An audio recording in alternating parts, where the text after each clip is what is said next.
You're listening to the Chapter a Day Bible Study. I'm John Stange, and today we're in Numbers 36, Protecting Each Tribe's Inheritance. Numbers 36 brings us to the conclusion of the book, and as the book concludes, the leaders of the tribe of Manasseh approach Moses with a concern about inheritance. Now, earlier in Numbers, the daughters of Zelophehad were granted the right to inherit their father's land because he had no sons. We see that back in Numbers 27.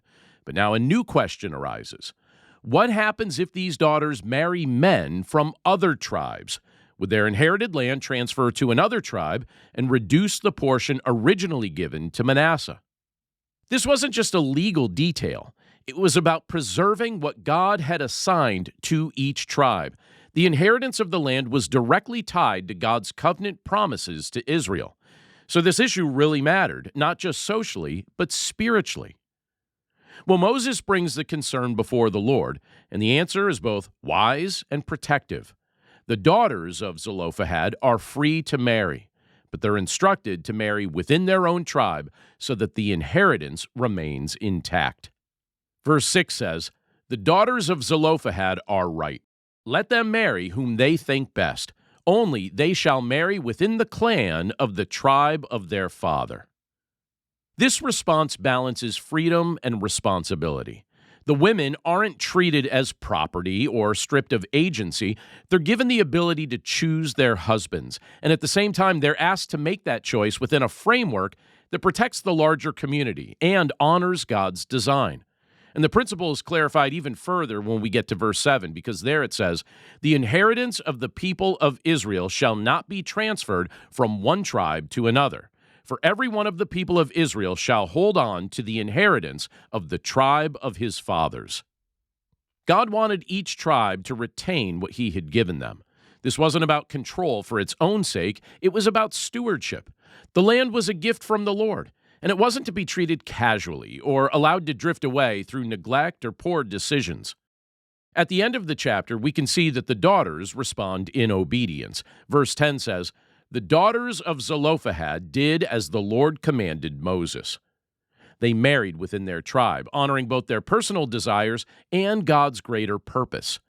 Their obedience preserved the inheritance, and it upheld the structure God had established for his people. So, how does a chapter like this point us to Jesus? Well, there's a deeper theme running through the passage that helps us understand how all of this connects to Christ. God is protecting an inheritance for his people, and he's committed to preserving it. In the Old Testament, that inheritance was the land. It was tangible, visible, and tied to specific tribes. But in the New Testament, we're shown that this physical inheritance points to something far greater. Through Jesus, we're given an eternal inheritance. 1 Peter 1:4 describes it this way. It says, "An inheritance that is imperishable, undefiled, and unfading, kept in heaven for you." Now, just like the land in Numbers wasn't supposed to be transferred or lost, our inheritance in Christ isn't fragile or temporary. It's secure because it's held by him. In Numbers 36, boundaries were put in place to keep the inheritance from slipping away. In Christ, the security of our inheritance doesn't depend on tribal boundaries or human effort. It depends on his finished work. Jesus has done what the law could never fully accomplish. He hasn't just preserved an inheritance, he's secured it eternally. Ephesians 1:11 says this, "In him we have obtained an inheritance, having been predestined according to the purpose of him who works all things according to the counsel of his will." This means our inheritance isn't random. It's intentional. It's part of God's plan, just like the land allotments in Numbers were part of his plan for Israel. There's also another layer to see here. The daughters of Zelophehad trusted God's instruction, even when it placed limits on their choices. They didn't resist his command or try to work around it. They believed that his way was good. In a similar way, following Jesus often involves trusting him with our decisions, even when we don't fully understand the reasons behind his guidance. We're invited to live within his will, not because he's restrictive, but because he's protecting something valuable. God cares about details. He cares about families, tribes, and inheritances. He cares about how his promises are carried forward from one generation to the next. That same care is evident in the way he fulfills his promises through Jesus. Jesus is the ultimate fulfillment of everything the inheritance pointed toward. The land was a temporary provision. Christ is the eternal reality. Through him, we aren't just given a place to live. We're given a relationship with God that can't be taken away. And just as the inheritance in Numbers required faithful stewardship, we're called to live in a way that reflects the value of what we've been given. We don't earn our inheritance, but we do respond to it. We hold fast to Christ.